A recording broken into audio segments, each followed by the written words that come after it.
語聞き流し10分間、名作リスニング、英語テキストと MP3 ダウンロード、その他の物語は、ホームページよりご利用いただけます。88thpp.com 88thpp.com Chapter 10. The Lobster Quadrille. The Mock Turtle sighed deeply, and drew the back of one flapper across his eyes.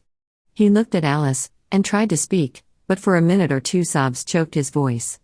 Same as if he had a bone in his throat, said the Griffin, and it set to work shaking him and punching him in the back. At last the Mock Turtle recovered his voice, and, with tears running down his cheeks, he went on again. You may not have lived much under the sea, I haven't, said Alice, and perhaps you were never even introduced to a lobster. Alice began to say I once tasted, but checked herself hastily, and said no, never, so you can have no idea what a delightful thing a lobster quadrille is. No, indeed, said Alice. What sort of a dance is it? Why, said the Griffin, you first form into a line along the seashore. 2 lines, cried the Mock Turtle. Seals, turtles, salmon, and so on, then, when you've cleared all the jellyfish out of the way. That generally takes some time, interrupted the Griffin. You advance twice? Each with a lobster as a partner, cried the Griffin. Of course, the Mock Turtle said, advance twice, set to partners. Change lobsters, and retire in same order, continued the Griffin. Then, you know, the Mock Turtle went on, you throw the lobsters, shouted the Griffin, with a bound into the air.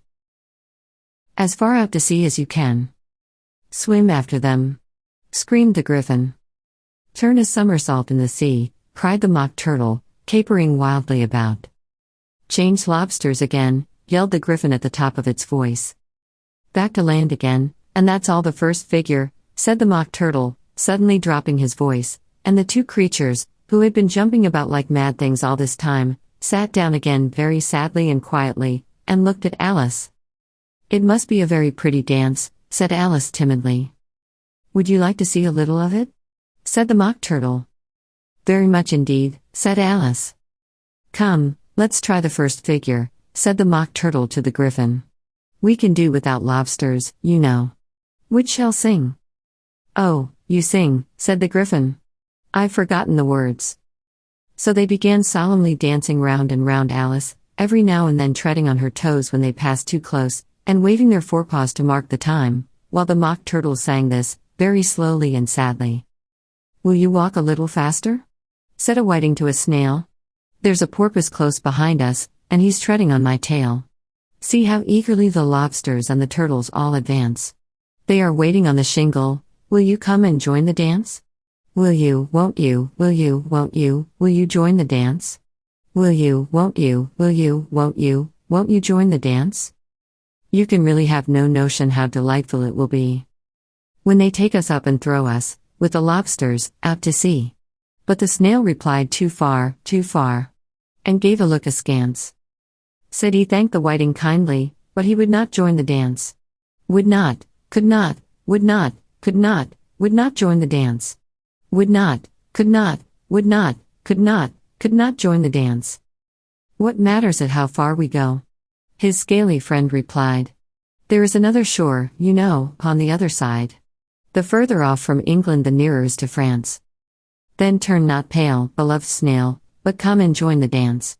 Will you, won't you, will you, won't you join the dance? Will you, won't you, will you, won't you join the dance? Thank you. It's a very interesting dance to watch, said Alice, feeling very glad that it was over at last, and I do so like that curious song about the whiting. Oh, as to the whiting, said the Mock Turtle, you've seen them, of course?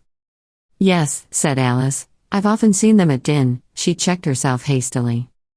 I don't know where Din may be, said the Mock Turtle, but if you've seen them so often, of course you know what they're like. I believe so, Alice replied thoughtfully. They have their tails in their mouths, and they're all over crumbs. You're wrong about the crumbs, said the Mock Turtle, crumbs would all wash off in the sea. But they have their tails in their mouths, and the reason is, here the Mock Turtle yawned and shut his eyes, tell her about the reason and all that, he said to the Griffin. The reason is, said the Griffin, that they would go with the lobsters to the dance. So they got thrown out to sea. So they had to fall a long way. So they got their tails fast in their mouths. So they couldn't get them out again. That's all. Thank you, said Alice, it's very interesting. I never knew so much about a whiting before. I can tell you more than that, if you like, said the Griffin. Do you know why it's called a whiting? I never thought about it, said Alice. Why? It does the boots and shoes, the Griffin replied very solemnly. Alice was thoroughly puzzled. Does the boots and shoes? She repeated in a wondering tone. Why, what are your shoes done with? Said the Griffin. I mean, what makes them so shiny? Alice looked down at them, and considered a little before she gave her answer. They're done with blacking, I believe. Boots and shoes under the sea, the Griffin went on in a deep voice, are done with a whiting. Now you know. And what are they made of? Alice asked in a tone of great curiosity. Soles and eels, of course, the Griffin replied rather impatiently. Any shrimp could have told you that. If I'd been the whiting, said Alice, whose thoughts were still running on the song, I'd have said to the porpoise, keep back, please, we don't want you with us. They were obliged to have him with them, the Mock Turtle said. No wise fish would go anywhere without a porpoise. Wouldn't it really? Said Alice in a tone of great surprise. Of course not, said the Mock Turtle. Why, if a fish came to me, and told me he was going a journey, I should say with what purpose. Don't you mean purpose? Said Alice. I mean what I say, the Mock Turtle replied in an offended tone. And the Griffin added, come, let's hear some of your adventures. I could tell you my adventures, beginning from this morning, said Alice a little timidly, but it's no use going back to yesterday, because I was a different person then. Explain all that, said the Mock Turtle. No. The adventures first, said the Griffin in an impatient tone. Explanations take such a dreadful time. So Alice began telling them her adventures from the time when she first saw the white rabbit. She was a little nervous about it just at first. The two creatures got so close to her, one on each side, and opened their eyes and mouths so very wide, but she gained courage as she went on. Her listeners were perfectly quiet till she got to the part about her repeating "you are old, Father William," to the caterpillar, and the words all coming different, and then the Mock Turtle drew a long breath, and said, that's very curious. It's all about as curious as it can be, said the Griffin. It all came different. The Mock Turtle repeated thoughtfully. I should like to hear her try and repeat something now. Tell her to begin. He looked at the Griffin as if he thought it had some kind of authority over Alice. Stand up and repeat, 'tis the voice of the sluggard, said the Griffin. How the creatures order one about, and make one repeat lessons. Thought Alice, I might as well be at school at once. However, she got up and began to repeat it, but her head was so full of the lobster quadrille, that she hardly knew what she was saying, and the words came very queer indeed. 'Tis the voice of the lobster, I heard him declare. You have baked me too brown, I must sugar my hair. As a duck with its eyelids, so he with his nose trims his belt and his buttons, and turns out his toes. Later editions continued as follows. When the sands are all dry, he is gay as a lark, and will talk in contemptuous tones of the shark. But, when the tide rises and sharks are around, his voice has a timid and tremulous sound. That's different from what I used to say when I was a child, said the Griffin. Well, I never heard it before, said the Mock Turtle, but it sounds uncommon nonsense. Alice said nothing. She had sat down with her face in her hands, wondering if anything would ever happen in a natural way again. I should like to have it explained, said the Mock Turtle. She can't explain it, said the Griffin hastily. Go on with the next verse. But about his toes? The Mock Turtle persisted. How could he turn them out with his nose, you know? It's the first position in dancing? Alice said, but was dreadfully puzzled by the whole thing, and longed to change the subject. Go on with the next verse, the Griffin repeated impatiently. It begins, I passed by his garden. Alice did not dare to disobey, though she felt sure it would all come wrong, and she went on in a trembling voice. I passed by his garden, and marked, with one eye, how the owl and the panther were sharing a pie. Later editions continued as follows. The panther took pie crust, and gravy, and meat, while the owl had the dish as its share of the treat. When the pie was all finished, the owl, as a boon, was kindly permitted to pocket the spoon, while the panther received knife and fork with a growl, and concluded the banquet. What is the use of repeating all that stuff? The Mock Turtle interrupted, if you don't explain it as you go on. It's by far the most confusing thing I ever heard.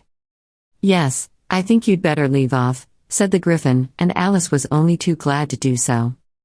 Shall we try another figure of the lobster quadrille? The Gryphon went on. Or would you like the Mock Turtle to sing you a song? Oh, a song, please, if the Mock Turtle would be so kind, Alice replied, so eagerly that the Gryphon said, in a rather offended tone, No accounting for tastes. Sing her turtle soup, will you, old fellow?